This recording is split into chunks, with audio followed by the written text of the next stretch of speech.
Alright, what's up, everybody? We're back with another edition of Everyday Hoop. Hope you guys are having a good one.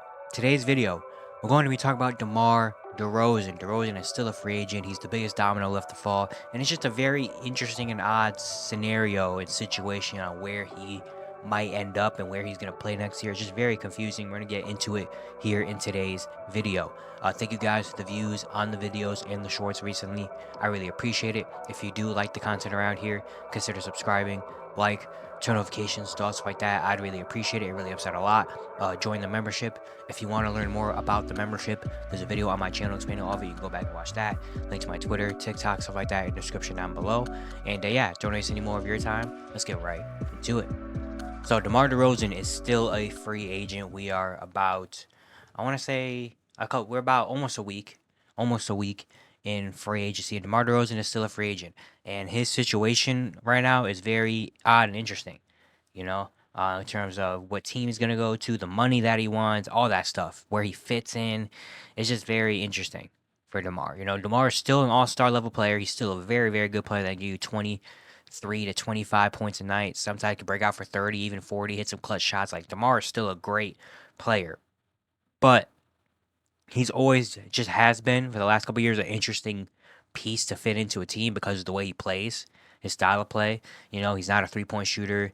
He kind of needs to get in his mid-range area and score, get to the free throw line. He's not going to space the floor for you. He kind of needs the ball in his hands. So he's always kind of been odd to think of, like, where he's, if he does get traded, where he goes, where is he going to fit in. He just isn't a guy that can plug and play everywhere, but he's also so good that it's like maybe he could plug and play anywhere and they'll find a way to make it work. But it's just very odd. It's always been very odd for DeMar DeRozan to fit. And now looking at this free agency, his situation has gotten a lot more weirder. Considering, number one, this year's free agency class is not great. So he is one of the top players. He was probably a top 5 player in this free agency class, and with a class that doesn't have a lot of good teams that can spend money with the new CBA. The only team that could was the 76ers, who could have been an option, but they went out and got Paul George. The Orlando Magic, they don't really need him. They have Paolo in front. They don't need another guy like him. OKC doesn't need him. So the only teams that really go to the need that can, spend money are teams like Detroit. And why would he go to the Detroit Pistons? He just came out of a situation with the Bulls that he was they were bad. They were borderline playoff playing team. And at this point in his career, I think he's DeMar's like 34, I want to say. And at this point in this DeMar DeRozan's career, I don't think he's trying to be on a young Detroit team that's going to win 27 games next season. I don't think DeMar is up for that. So he wants to obviously go to a team where he has a chance to compete and a chance to win, But all the teams that do have the best chances to win don't have the money to sign him, really, unless he takes a huge pay cut, the mid-level exception, which was something that was on the table, but it was reported after a couple of days ago, he's not taking the mid-level exception. He wants money because he knows he's worth at least one more good contract before his career is over. And the only way that's going to happen is a sign and trade, and which could happen, but it's very weird because a lot of teams that do want to trade for him are going to have to make other moves. And with the new CBA and stuff, they can't aggregate players and they can't use trade exception and stuff. It's like the new CBA rules you're really seeing them being put into effect this offseason, not just with this situation, but a whole lot of other situations and teams. Good teams trying to make marginal moves to, build the best team possible. You see a lot of that this offseason where people are forced to trade some guys, or teams are forced to lose some guys for agency and stuff because the new CBA. You're seeing really in real time take place and show its effectiveness here in this free agency. And DeMar DeRozan is, I feel like, one of those guys that's being affected by it because he just can't really go. He can't really go anywhere he wants without it being a complicated kind of move. And now let's get into the teams and stuff that could have got DeMar DeRozan. The LA Lakers obviously were the number one thing. It's been a talk for a while, even before he went to the Bulls. It looked like DeMar, he told a story on the JJ Redick podcast a couple years ago saying that basically there was a deal in place. He was going to be a Laker before Russell Westbrook got there and all that stuff. And now this will look like the offseason where they're going to make up for it.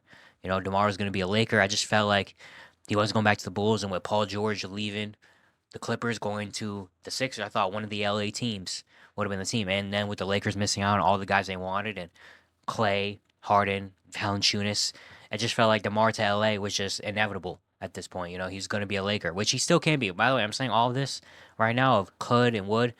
It still can happen. He's still a free agent. He's still out there. The move can still be made, you know?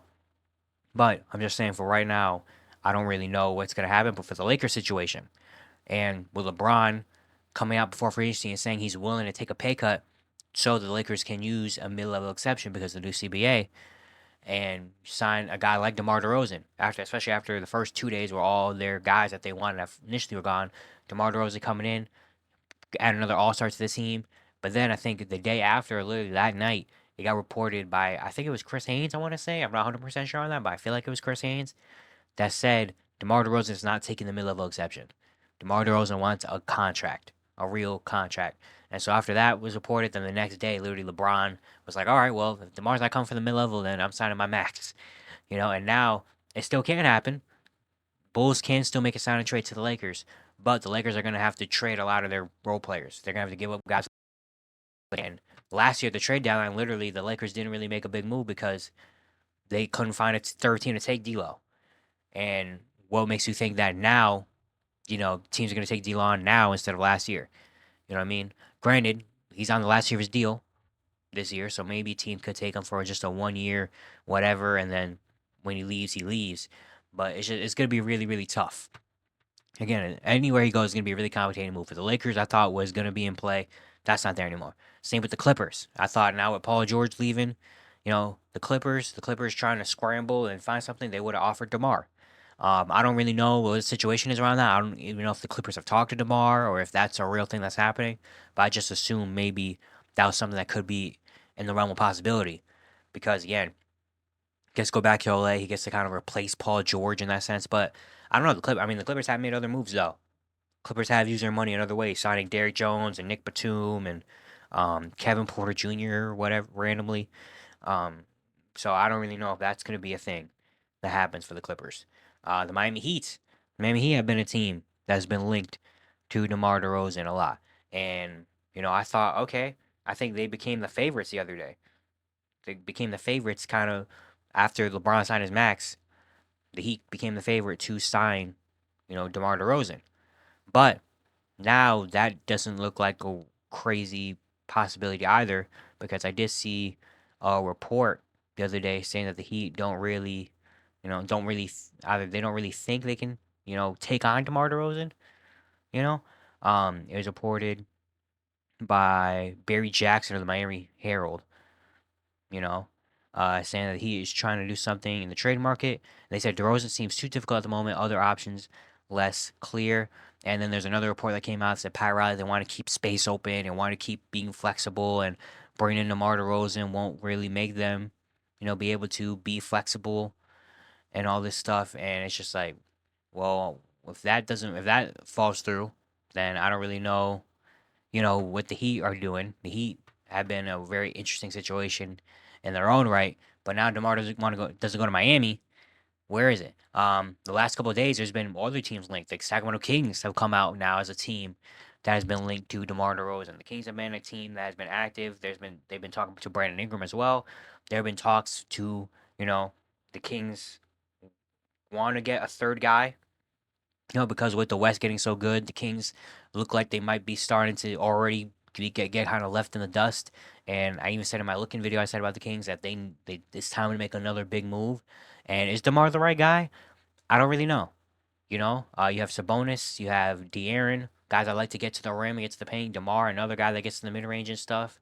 I don't really know how he's gonna fit into that offense. I can't even see him really in a Kings jersey or in that offense. But I mean, it's still Cali, I guess. It's still Sacramento.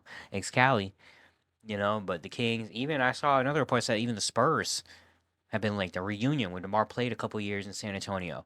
That's also something that I can't really picture and how that's gonna work, you know. But I don't think that's a bad option. It's just it's gonna be really tough. And honestly, I won't be surprised if we don't see for a little bit DeMar DeRozan just stay out there for a little while, just to, you know, kind of see all his options, especially if he wants the contract that he wants. If he doesn't give in and says, because it might come to a point where he has to kind of give in and be like, you know what, I'll take less money and I'll go to this team, just to go there because there's no other option for me. But if he does want what he wants and wants this contract that he wants, it's going to be really, really hard. And not impossible, but it's going to be really hard because he's not going back to the Bulls. We're already kind of seeing there's so much writing on the wall. Reports coming out saying DeMar, Chicago, no. And if he did want to go back to Chicago, he probably would already be there by now. He already signed. So he's not going back to Chicago. So the only thing left right now is to either wait for a team on a signing trade that's willing to give him that offer, or he might have to take less money. He might have to just sacrifice a little bit of that money in his pocket and go to a team like the Heat or like one of the LA teams or something if he really wants a chance. But it's just interesting. I'm very interested to see how this situation plays out and what team is going to be playing for next year because I'm a fan of DeMar, obviously. He's a really good player. I still feel like he's still a 20-something point scorer in this league. No doubt about it. He's still a 20-something point scorer despite his old age. He's still a 20-something point scorer. He's still an all-star caliber player. It's just the timing, the CBA, his fit. It's just all these factors have contributed to this being a very odd situation that I don't really know how it's going to end. I can't really try and think and give a prediction of how it's going to end because I don't really know what's going to happen. But, we just got to wait and find out. Yeah, it's going to be it for today. Hope you guys enjoyed. Once again, if you do like the content around here, consider subscribing, turn notifications, do all stuff like that. I'd really appreciate it. It really helps out a lot. And yeah, I'll see you guys tomorrow.